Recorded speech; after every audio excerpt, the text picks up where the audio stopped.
Veliki pozdrav moji dragi gledatelji, moje ime je Mario, dobrodošli na YouTube kanal Aure Centra. Ono što ćemo u današnjoj temi pričati i govorit ćemo o najopasnijim uzrocima visokog krvnog tlaka. I zapravo u zadnjem dijelu emisije na kraju ću vam reći praktično koji je najopasniji uzrok koji nikada zapravo ne bi pogodili, a vezano je za ovu jednu izuzetno učestalu bolest. Jer mi kada govorimo o visokom krvnom tlaku, govorimo o jednoj bolesti koja je izuzetno velikom porastu zadnjih 20 do 30 godina. Jednostavno, naš način života se značajno promijenio zadnjih nekoliko desetljeća i posljedica svega toga je enormno povećavanje osoba da imaju visoki krvni tlak. Ono što bih zapravo htio napomenuti šta je zapravo jedan od onih najvećih problema sa visokim krvnim tlakom, a to da vi imate visoki krvni tlak, a da u velikom broju slučajeva uopće toga niste svjesni. Jer visoki krvni tlak dugi niz godina vama počinje manifestirati određene vrste simptoma koji ćete vi u velikoj većini slučajeva sami ignorirati. Koji su simptomi naravno visokog krvnog tlaka, to možete pronaći na mome kanalu, i čak i oni super rani simptomi. I vi njih apsolutno ignorirate i taj visoki krvni tlak značajno negativno utječe na vaše tijelo i vaš organizam. I što se događa kad jednog dana ti simptomi postanu sve gori i učestaliji, vi ćete kao otkriti da imate visoki krvni tlak i posljedica svega toga otićete kod vaših liječnika. I što će vaši liječnici vama preporučiti? Ajde, molim vas, komentirajte mi ovdje dole ispod video zapisa. I kako vi sad liječite visoki krvni tlak? Ajde, molim vas, komentirajte mi što svatko od vas radi ako ima visoki krvni tlak. Jer u velikom broju slučajeva vama nije razjašnjeno koji su glavni uzroci samog visokog krvnog tlaka, da bi vi mogli ući u srž problema i da bi vi na taj tlak na najbolju perspektivu mogli riješiti tamo kada bi zapravo trebali. A to je liječenje uzroka same bolesti. Jer vi, ukoliko ne liječite visoki krvni tlak, on vama duži niz godina značajno povećava rizik od velikog broja bolesti i oboljenja. Praktično od najgorih bolesti u današnjem svijetu. Jer dugotrajni visoki krvni tlak itekako je povezan sa puno većom šansom od razvitka srčanih bolesti. Pa visoki krvni tlak može potencijalno dovesti do srčanog udara, puno gore funkcije mozga, moždanog udara, razvijenja demencije, puno veće šanse razvijanja drugih problema sa mozgom kao što su gubitak pamćenja, slabija koncentracija i sl.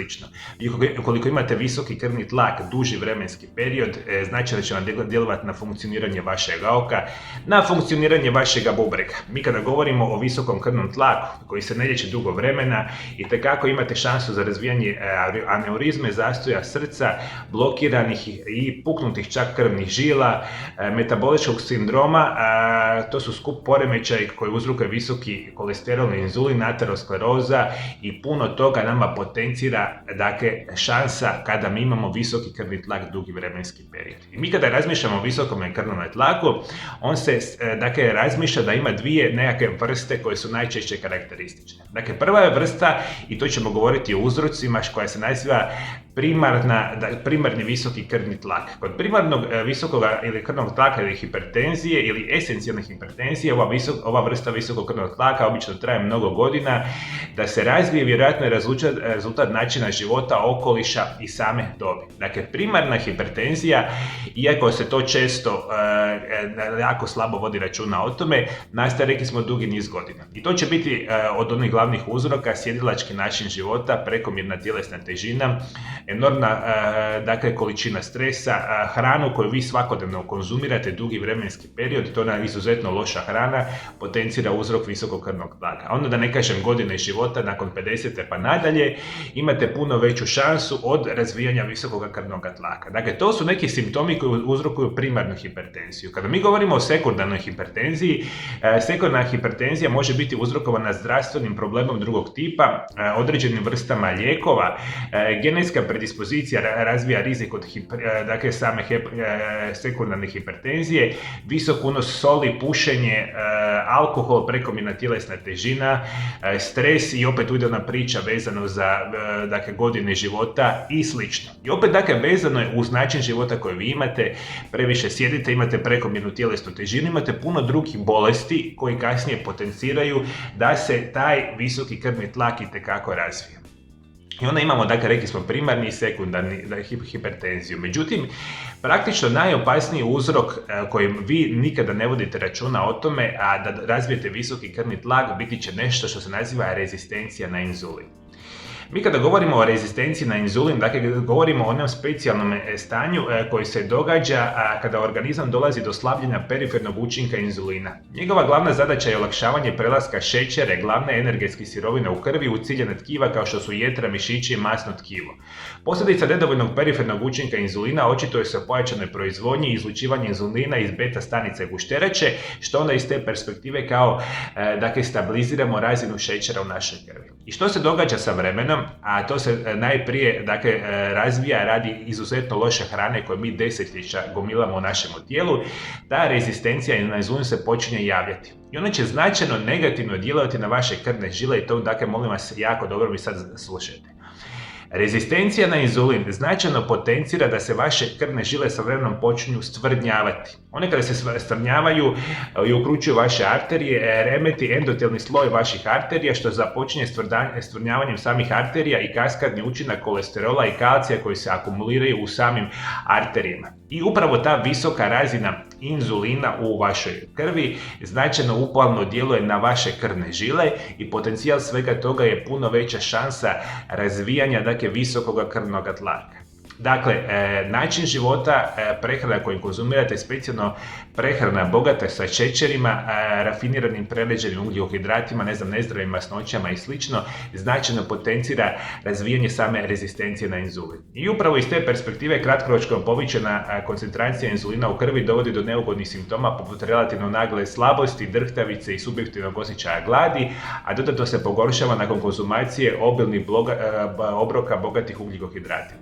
I dugotrajna je upravo rezistencija na inzulin, kasnije rekli smo pretvara se u sami dijabetes, pa je to nekakva uzročna posljedica da imate, puno puta ljudi imaju visoki krvni tlak, pa imaju isto tako i dijabetes. I rezistencija na inzulin dugi vremenski period značajno blokira onu apsorpciju najbitnijih nutrijenata u vašem tijelu za zdravlje vašega srca. A rekao sam vam puno puta na mome kanalu, recimo kalij, magnezij, vitamin D, vitamini B skupine, čak vitamin C, omega-3 masne kiseline i slično, puno se manje apsorbiraju u vašem tijelu ukoliko imate rezistenciju na inzulin. Ajde, molim vas, ovo je jedan od najopasnijih uzroka visokog krvnog tlaka što vi nikada niste čuli. Kako ćete vi rješavati rezistenciju na inzulin? To će biti promjenom vašeg načina života. Ono što ću vam preporučiti, postoji jedan režim prehrane koji se naziva povremeni post, koji je savršen za kontroliranje rezistencije na inzulin. Ove teme pronađite na mome kanalu.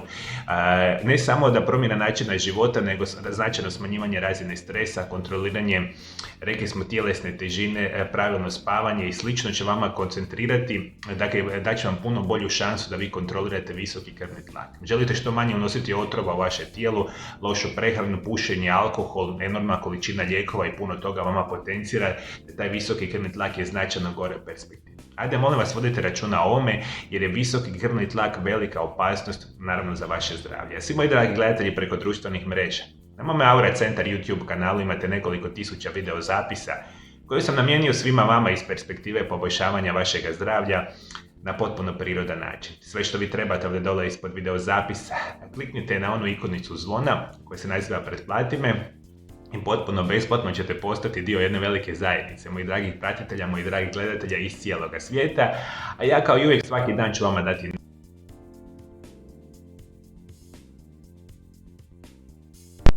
lijep i ugodan pozdrav. Veliki pozdrav, moji dragi gledatelji. Od današnjeg dana Aura Centar ima jednu novu veliku mogućnost kao YouTube kanal da se pridružite kao članovi specijalnog kluba. Ono sve što ćete napraviti, imati ovdje dole ispod videozapisa novu tipku koja se naziva Pridruži me i upravo u toj tipki ćete moći sami sebi za jednu malu mjesečnu pretplatu omogućiti sebi specijalne sadržaje koje ću samo za vas ja raditi na mome Aura Centar YouTube kanalu. Razine kao takve su podijeljene na 3. Početna razina koja se naziva znalac i razina koja se naziva ekspert. Ovisno onome koje vi na kraju krajeva želite razini se pridružiti, imat ćete uvid u nove specijalne video zapise koje ću raditi samo za vas. Imat ćete uvid u uživo live streamove koje uskoro počinjemo na mome Aura Centar YouTube kanalu.